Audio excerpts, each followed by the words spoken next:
it's really been a great time, especially finding something that you could relate to when you're isolated because of COVID. It was just wonderful to meet people online and form friendships, and I just love it. And I can picture myself talking to you in another 25 years about how great it is.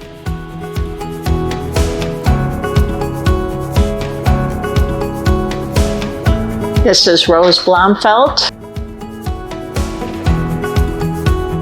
Well, I think of us as the Chicago GetSetUp faction, and so I wanted Chris as the initial ambassador to meet Mary Ellen. Mary Ellen is the first friend that I met from GetSetUp in person, and so we got to know each other through GetSetUp, and then I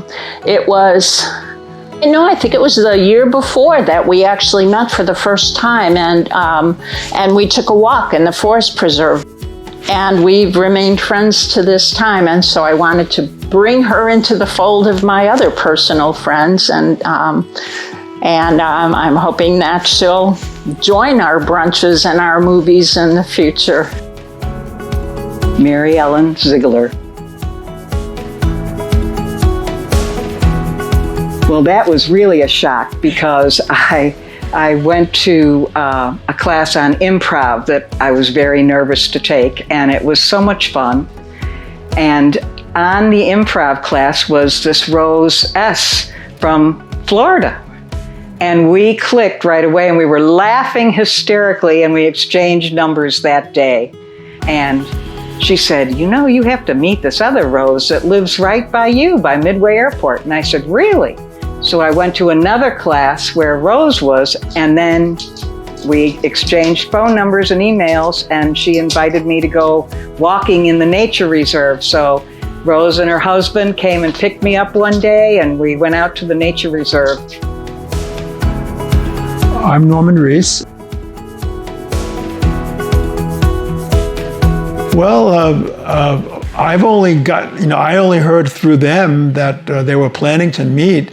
There's some people in our community who have taken the initiative to really seek out others, especially if their travels take them to places where they're closer to where the other people live. So I think it's wonderful when you hear about people who are making connections that can come off the screen, literally.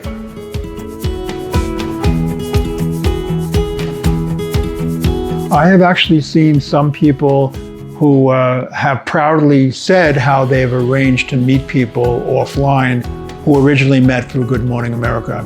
And that's one of the things that I always tell people who join us, that we love to hear about friendships that develop, that evolve into offline friendships as well. Obviously, that's not always the case, but where it is possible, it's lovely whenever I hear people talking about that kind of experience.